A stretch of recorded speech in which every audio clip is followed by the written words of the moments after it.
Shout out to all of you who are still here. We got a Japanese love story, and as much as I love the culture of Japan, you gotta love Japanese love story even more. Particularly a love story involving this. Do we even call him a passport bro? Do we? Let's just go for it. We got a foreigner who details the reality of dating a Japanese woman, where I'll let you hear his side of the story and we'll critique on what happened. When I first started dating my Japanese girlfriend, I thought everything was going to be a lot. Okay, so she's cute. She's cute so far. So far, so cute. And he, you can't even see who he is. He's like being blind. Oh no, he has something on top of his head. Like cute little bento boxes, anime style, romance, everything. It's all about the anime, man. I knew it is about the anime. He wanted the anime daytime fantasy. The anime by day, hentai by night. That's what it is. All right, good night, everyone. No, I'm just kidding. But yeah, no, I don't blame him. I grew up watching anime, and maybe the other stuff, maybe I don't know. You probably watch it too. But yeah, don't we all just want that fantasy, that anime fantasy? Well, let's see how close he got to it. Thing perfect, and in reality, it was right up until we became official, and that's when all the cultural clashes started to occur. And in this video, I'm going to show you what dating a Japanese woman is really like, with all the surprises and awkward moments, and give you 4 tips if you're trying to date in Japan as well, and some things I learned the hard way. So let's rewind back to 2018 when I was soiling my royal oats, as they say, in coming to America. I went to an international party, and if you're single in Japan, this is tip number 1.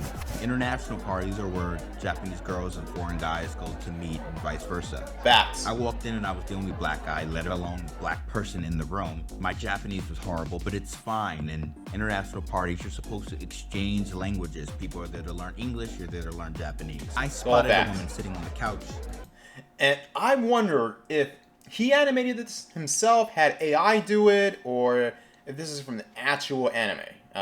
For those in the comment section who want to let me know, I would love to figure out, because I would love to do some anime similar to this in the future, like some walking anime, or regardless of what website you use, feel free to let me know. Kind of alone, I went up there and I sat next to her, and no words spoken. It was loud. I just grabbed her hand and started playing with a ring on her finger, which is weird now that I really think about it. All we did was have eye contact, and she laughed at me, and I don't know who I thought I was, but it worked. That's the point. Then I pulled out my phone and pointed at it and asked for her line. Line doesn't mean phone number. It means the actual app line. It's what people use to exchange numbers. After a bit, I drifted off, and I saw a girl that was leaving that I was really interested in talking to. Went after her, and I got her line as well, and my phone buzzed. It was a message from the girl from the couch, which I still didn't know what her name was. It said, "Where'd you go?" And that's when I knew I had her. We went to karaoke that night, and we also ended up in a love hotel. Uh-oh. You knew what happened next. Afterwards, we ate yakiniku. It was great till 5 in the morning. Let's call her. So they went to the love hotel and then got yakiniku. That's interesting. Shiho. I really like that name. And it wasn't till we were sitting there eating where I found out that she was 41 years. Skirt, stop. 41 years old. Yonju sai. Seriously. No, Yonju ichi sai. There you go. 41. How old are you, dude? I think you were in your 20s. Old, and me being 27, it was. It's always that magical 27. It's always 27 when stuff happens, huh? Big age gap at the time. Hey, you and me, but hey, look, I was in my 20s and I've dealt with chicks in their 40s as well, MILFs in their 40s as well. So hey, don't beat yourself down too much here.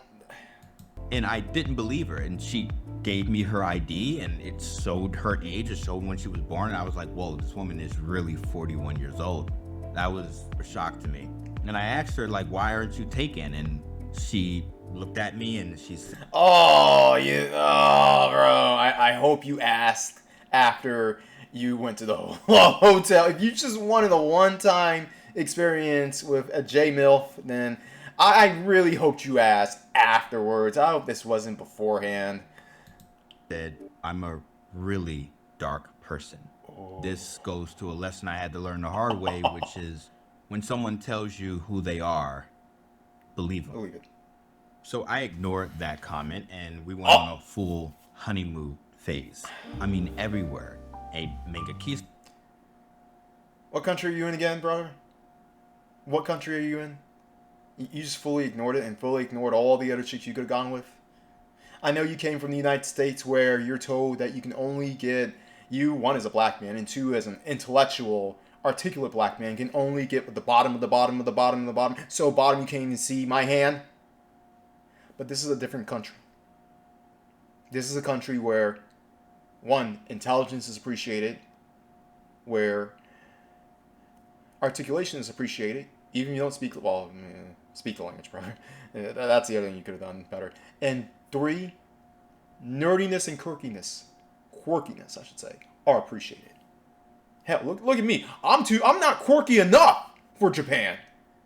But I come back to the community, and I'm still seeing just on par with Urkel and Carlton.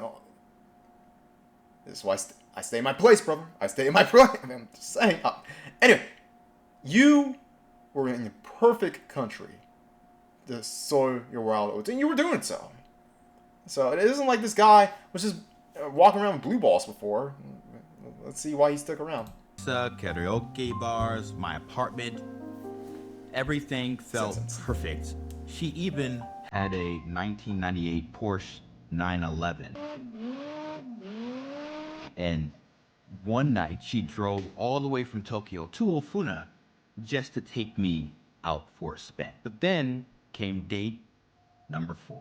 When we were in my apartment in bed, her face buried in a pillow, she turned around and asked me, "Do you love me?"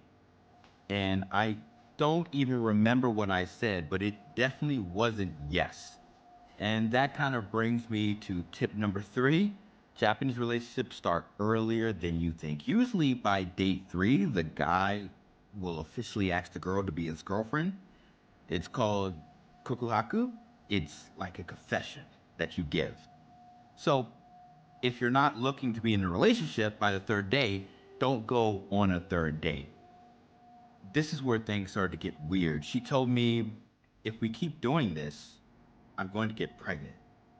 And I thought she was on birth control the whole time. Plus, she was 41. The chances of that happening is like 5%, if at max. Anyway, I started just ignoring all these signs, these red flags. See? Then she started crying and getting angry and pushing for things to happen in more and more public places, like bathrooms, next to the police station. At first, it was interesting. And you know she's pushing you, this 27-year-old, to do all these freaky things in public spaces. And this isn't her first time to go around. And oh man. But then it started to feel Gets like better. she was trying to get me caught up. So I In the bailed. crossfire! Messaging her and told her why, and that made her angry. This is where the aftermath happened. Oh. When I cut things off, I thought it was done over forever. But in Japan, breaking up isn't always that clean. Bullshit. This is coming from someone who lived in Japan, dated Japanese women, and yes, have I had similar instances to this? To a certain degree, but not to this extent.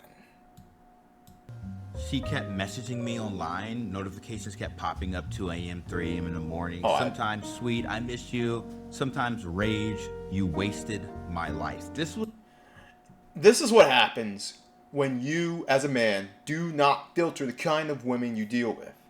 Now, this woman told this dude that I am a dark person. Watashi wa Rauri dayo. I think that's how you say it. And he did not heed to her warning. He was like, nah, I wanted J babe. I wanted J cakes. I wanted J pancakes. And I like J pancakes. I'm not even trying to cook J babes and J pancakes, but yeah. No, I wanted those milk pancakes. I don't care if I go all in and something comes out of the oven. I wanted it. Come on, guys. We gotta do better, man. We gotta do better. It was 4 months. Especially so overseas. I don't know what she's talking about. Wasted her life. But I guess at 41, 4 months could feel like a lifetime. Dude, no. She wasted her own life. You were just in the right place in the right time, and you could have just, like, took it casually, but apparently you just wanted to sit on it because I guess you lived in Ofuna or something like that, way out in some suburban place where you couldn't meet chicks. And this is why I say, gentlemen, location matters, even overseas, especially overseas. Doesn't matter if you live overseas and all the women are cooperative, but you live in a freaking village, or even in some sprawled out suburb where there's barely any public transit, where everyone has to take a car, and where half the people around you are boomers. You need to be in the right location. Location matters. And for all these guys who believe that, oh yeah, it's my look, or it's my race, or it's my money, as the reason why I'm not getting chicks. No, it's your location, man. I know right now for me, it's like the reason why my dating life is okay instead of bitching is because of the location. It's simple as that. Here's where it gets really tricky. Japan is small, not in size, but in how connected social circles are. You think you're dating one person, but everyone talks. One night I went out to another international. Well, particularly if you are in international circles, yes, that is true. Because the international circles, international communities in Japan, even in bigger cities like Tokyo and Osaka and Kyoto, are rather small. And if you meet one person, it can help you meet other people and branch out to new friendships, and that's cool. But if you start dating, aka dipping in that pool, you gotta be careful. You gotta tread lightly. And if you find a fresh water pool or a fresh pool or fresh lake, you better not tell any other international dudes or especially passport bros. Party. And guess who was there? She walked in, she saw me, she locked eyes. I'll give you a story. Every other weekend, I would go to Tokyo, right? And some of the places I would hit up would be the same places in, say, Ueno or Shibuya or Roppongi. You'd be surprised. And this would not even be me going to the same bars, which it happens too for obvious reasons. But yeah, you would walk the same streets, similar streets where a lot of people would hang out. And you would be surprised at how many of the people you would run into time and time again. People you would meet in one place, in one foreigner bar, they would be hanging out in another part of that town or that city. Just hanging out, particularly outside of the convenience store, and just bullshit, quite frankly. And it is a small existence out there, particularly when it comes to the foreigner community. Which is why I say, if you move to a foreign country, learn the language, not just so that you can survive and experience the true country, but you can branch out, meet new people, and not be stuck in the same social circle where everybody's going after the same chicks. Like a sniper spotting a target. Later that night, I was talking to a new girl, and guess who accidentally bumped into me and spilled her drink all over me? Yeah. And in Japan, reputation matters more than anything. Once you get labeled as the bad guy, the story kind of spreads fast. And here's where the confrontation really hits hard. After that night, I decided to meet her one last time, just to clear the air. I didn't want any bad blood between us. Does that make sense? We met at a family restaurant in Yokohama. She came in wearing sunglasses like it was some sort of movie scene or something. She sat down, ordered coffee, and said, "You're scared of me, aren't you?" I didn't know what to say, so I just shrugged. She leaned in and whispered, "I told you I'm a dark person." Yo, that's all on you, man. She told you she was a dark person.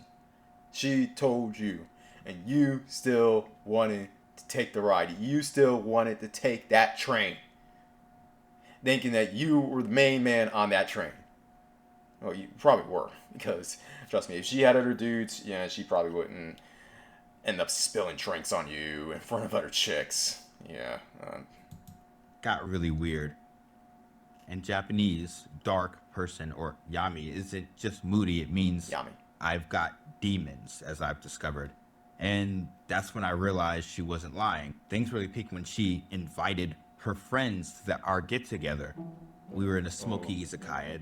Her 3 friends lined up across the table from me and stared at me like I was some kind of experiment or something. They asked me the usual, where are you from? Why Japan? And one leaned in, so you're serious about her? I froze. It was really confused. I was here to break up with her again. So I guess they didn't know. She looked at me with wide eyes, and I realized I was on trial. In Japan, meeting the friends is something like meeting their family. It's not casual, it's a test. And me, I failed because instead of saying yes, I changed the subject. The tension, you can cut it with chopsticks if you were in the room. Chopsticks. And Not kind a of knife, the fallout here is after that one night, he started posting cryptic stuff online, sad selfies, breakup lyrics, quotes about men being trash, and I'll be honest, part of me felt guilty. She wasn't a bad person really, but she was just really intense. And I wasn't ready for that level of commitment being 26 years old at the time. Wait, you said 26, 27. I can't remember how old I really was. And in Japan, dating is often commitment. And once you cross a certain line, you're either all in or you're the villain. And reflection, looking back at that relationship, taught me a lot. She was 41, I was 26, but the drama felt like high school. In Japan, dating isn't... Hey, there's your anime romance. There's your anime romance, because for all those who watch anime, isn't every other anime intense scene, doesn't that take place on top of a high school rooftop? I'm just saying. You got your you got your anime romance. It's casual, it's a commitment. And if someone says they're dark, believe them. Because otherwise you might end up in a bathroom next to a police station wondering how your life turned into a drama. Would I do it again? Probably. That shit was good, I ain't gonna hold you. When I first started dating work ethic. All right, I'm not editing that out. You know, shout out to YouTube getting rid of the option to play whatever. YouTube's just whatever.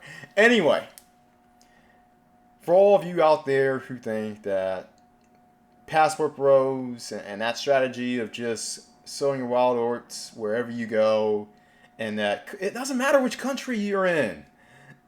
First of all, I give him credit that he will do that shit again, because I partially think he enjoys the drama. I partially think that's the reason why he stuck around as long as he did, because he loves drama. And because apparently life to him is a TNT movie or anime drama. Yeah. So yeah, shout out to him being honest. But yeah, I'm just laughing at this. This is hilarious. I'm not into dudes' looks, because in Japan, especially in Japan, you can be as nerdy as possible and still get bad chicks. Bad chicks. What you gonna do? What you gonna do when they code approach you? I'm not saying that, oh, that's gonna happen, but yeah, you can still get bad chicks. And hell, I'm using the word bad chick. I mock dudes for saying baddies. Now I'm using bad chicks. You can get J babes. Let's just say it that. Or babes overseas, women overseas, whatever you want. But you still, even though you don't need the same kind of game you have in America, or that you need in America, gang, got a code approach and do all that kind of stuff, and you got to put in work and all this other silly nonsense, you still got to have your wits about you. And you still have to know the kind of woman that you should deal with. Otherwise, you're just going to look like Boo Boo the Fool. Like this dude. Not to say that he made the worst mistake. I've seen way worse passport bros than him. Way worse. And he seems like, despite the fact that he was going through all that drama, he ended up out alive. But in this case, he got lucky, in my opinion. He got lucky. Nonetheless, my experience in Japan, I'll just say it short, it was not this dramatic. And to be honest, half the women I dated were foreigners, especially at the time that I went there. It was during the middle of COVID, which is just funny because there were barely any foreigners. But yeah, maybe that played some part into it. But yeah, the Japanese women I went to, or that I got with, yeah, a good amount of them did ask to be serious in a rather short amount of time. And he is right about Japan being one of those countries where casual dating isn't really looked high upon. It's done. You got to be a certain kind of guy in order to get away with that, I feel. But if you aren't like this guy, then you will be asked for a relationship in a short amount of time. Otherwise, you will be seen as a demon. So, if you're going to go to Japan or a place like Japan, study the dating dynamics of a country first. Or you can just trick and code approach and look like Boo Boo the Fool. Not like this guy. Not necessarily this. People worse than him. People who more newbier than him. And people who are probably just better off paying for playing. In Southeast Asia. Or in Latin America. Or in Africa. Do that over there. But when it comes to civilized nations, do your research. Everyone else out there, always bet on X.